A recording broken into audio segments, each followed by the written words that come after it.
दोस्तों कल रात ईरान ने ऑपरेशन ट्रू प्रॉमिस 3 के अंतर्गत इजराइल पे एक मैसिव अटैक किया जिसमें इन्होंने बहुत सारी बैलिस्टिक मिसाइल्स इजराइल के ऊपर दागी जिनकी संख्या करीब 1150 बताई जा रही है। हालांकि इजराइल के एयर डिफेंस सिस्टम्स ने, जिनमें आयरन डोम, डेविड स्लिंग और स्पाइडर जैसे एयर डिफेंस सिस्टम्स आते हैं, इनको इंटरसेप्ट किया, लेकिन करीब 12 से 15 जो मिसाइल्स थी वो अपने टारगेट को हिट करने में सफल रही। इन मिसाइल्स को इजरायली एयर डिफेंस सिस्टम ने तो इंटरसेप्ट किया ही, इसी के साथ जॉर्डन, सऊदी अरेबिया और यूएस ने भी इजराइल को एयर डिफेंस कवर प्रोवाइड किया है। अगर ईरान की मिसाइल्स की बात की जाए तो अब यह बात कंफर्म हो चुकी है कि ईरान के पास इतनी कैपेबल मिसाइल्स हैं कि वो डायरेक्टली इजराइल को हिट कर सके।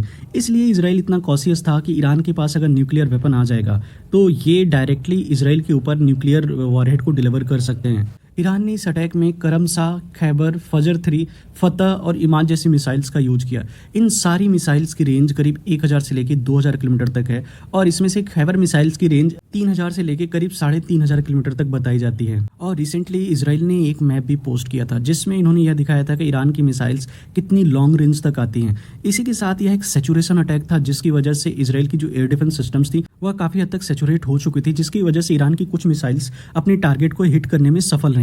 अगर इंडिया की बात की जाए तो इंडियन एयर डिफेंस सिस्टम्स ने ऑपरेशन सिंदूर के दौरान बहुत ही अच्छा परफॉर्म किया था और लगभग पाकिस्तान के द्वारा लॉन्च की गई सभी ड्रोन्स और बैलिस्टिक मिसाइल्स को इंटरसेप्ट किया था। हालांकि एक बात मैं कहना चाहूंगा, जिस तरीके से ईरान ने इजराइल के ऊपर इतने मैसिव नंबर्स में जो मिसाइल्स दागी हैं, जो बैलिस्टिक मिसाइल्स थी मीडियम रेंज की, उस तरीके की कोई भी अटैक इंडिया के ऊपर नहीं हुआ था। और पाकिस्तान भी यह बात अच्छे से जानता था कि अगर इनकी मिसाइल्स इंडिया के किसी भी रेसिडेंशियल एरिया को हिट करती हैं तो वहां पे इंडिया को मैसिव लॉसेस होंगे। उसके रिटेलिएशन में इंडिया जो पाकिस्तान के ऊपर अटैक करता वह पाकिस्तान बेयर नहीं कर सकता था। इस वजह से हम ईरान और पाकिस्तान की तुलना नहीं कर सकते। हालांकि मैं एक बात कहूंगा, पाकिस्तान ईरान से कहीं ज़्यादा स्ट्रॉन्ग कंट्री है और पाकिस्तान के पास जो मिसाइल टेक्नोलॉजी है वो ईरान से कहीं ज़्यादा सुपीरियर है। और पाकिस्तान के पास better intelligence and surveillance systems भी हैं जिनमें इनके पास ईरान से कहीं ज़्यादा नंबर्स में अवाक्स हैं। पाकिस्तान F-16 और J-10C जैसे एडवांस फाइटर जेट को ऑपरेट करता है जिनसे ये काफ़ी डिफरेंट रेंज की मिसाइल्स और जो वेपन्स हैं उनको डिलीवर कर सकते हैं। लेकिन पाकिस्तान इंडिया के साथ बॉर्डर शेयर करता है और इसी के साथ इंडिया की जो मैक्सिमम मिसाइल्स हैं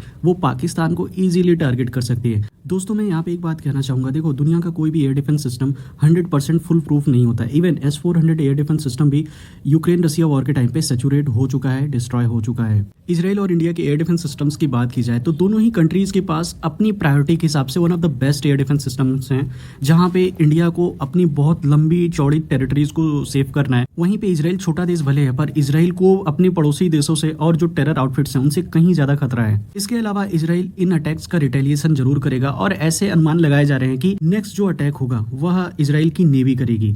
अभी तक इजराइल के एयरफोर्स ने ईरान को टारगेट किया था। इसके बाद इजराइल, यूएस दोनों कंट्रीज मिलके शायद ईरान के जो कोस्टल रीजन्स हैं या फिर उनके जो बंदरगाह हैं उनको टारगेट कर सकते हैं। देखना यहाँ पे यह होगा कि क्या ये ईरान के चाबहार पोर्ट को भी टारगेट करेंगे जिसको इंडिया ने डेवलप किया है। तो दोस्तों देखते हैं इजराइल का जो रिवेंज अटैक होगा वह किस तरीके से होगा और इजराइल कहाँ पे फिर से ईरान को टारगेट करेगा। दोस्तों वीडियो अच्छी लगी हो तो प्लीज़ चैनल को सब्सक्राइब कर दीजिएगा और इसे लाइक एंड शेयर भी कीजिएगा। मिलते हैं एक न्यू वीडियो में एक न्यू अपडेट के साथ।